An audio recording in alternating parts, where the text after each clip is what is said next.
Hello friends, welcome to Sibashree moments. பெண்களின் சபரிமலை அப்படின்னு சொல்லக்கூடிய மண்டைக்காடு கோயில் திருவிழா ஸ்டார்ட் ஆயிடுச்சு. அதுக்காக தான் நாங்கள் கிளம்பி போயிட்டுருக்கோம். இந்த திருவிழா 10 நாள் நடக்கும். இது கன்னியாகுமரி டிஸ்ட்ரிக்டில் உள்ள ஒரு பெரிய திருவிழாவாக கன்சிடர் பண்ணுவாங்க. ரொம்ப தூரத்துக்கு கடைகள்லாம் இருக்கும். அதெல்லாம் வேடிக்கை பார்த்துட்டு போகிறதே ஜாலியாக இருக்கும். போகிற வழியில் இருக்கிற புதுத்தெரு மண்டைக்காட்டில் இருக்கிற சாமியை கும்பிட்டுட்டு அப்படியே கடையெல்லாம் வேடிக்கை பார்த்துட்டு கோயிலை பார்த்து நடந்து போயிட்டே இருக்கிறோம்.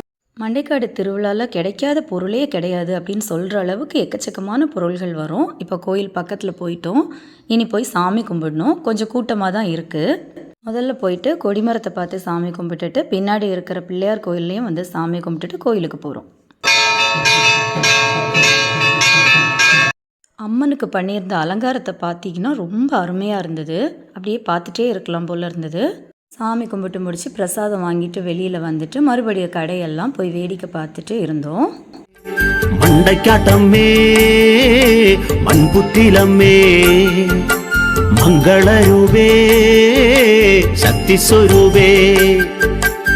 கடைக்கு போயிட்டு தேவையான திங்ஸ் எல்லாம் வாங்கிட்டு மறுபடியும் வீட்டுக்கு கிளம்பி வந்தோம்.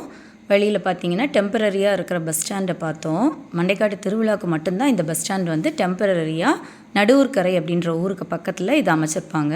இங்கே பார்த்தீங்கன்னா கேரளா கவர்மெண்ட் பஸ்ஸும் இங்கே நிற்கிது. ஏன்னா கேரளாவிலேருந்து நிறைய பக்தர்கள் இங்கே வருவாங்க.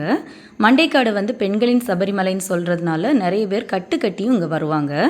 இந்த கோயில் பார்த்தீங்கன்னா நடுவூர்கரை அருள்மிகு சிவசக்தி அம்மன் கோயில். இதுவுமே ரொம்ப பிரசித்தி பெற்ற கோயில். மண்டைக்காட்டுக்கு வர்ற பக்தர்கள் நிறைய பேர் இந்த கோயில்லையும் சாமி கும்பிட்டுட்டு போவாங்க. இந்த கோயிலை தாண்டி போன உடனே கொஞ்ச நேரத்தில் நம்ம வீடு வந்துடும். நம்ம இப்போ வீட்டுக்கு வந்தாச்சு. நம்மளை வெல்கம் பண்ணுறதுக்காகவே வாசலில் 2 பேர் நின்றுட்டுருக்காங்க. அவங்கள தாண்டி நம்ம இப்போ வீட்டுக்குள்ளே போகிறோம். இந்த வீடியோ உங்களுக்கு பிடிச்சிருந்ததுன்னா லைக் பண்ணுங்கள், ஷேர் பண்ணுங்கள், கமெண்ட் பண்ணுங்கள். அப்படியே அந்த பெல் பட்டனையும் தட்டி விட்டுருங்க.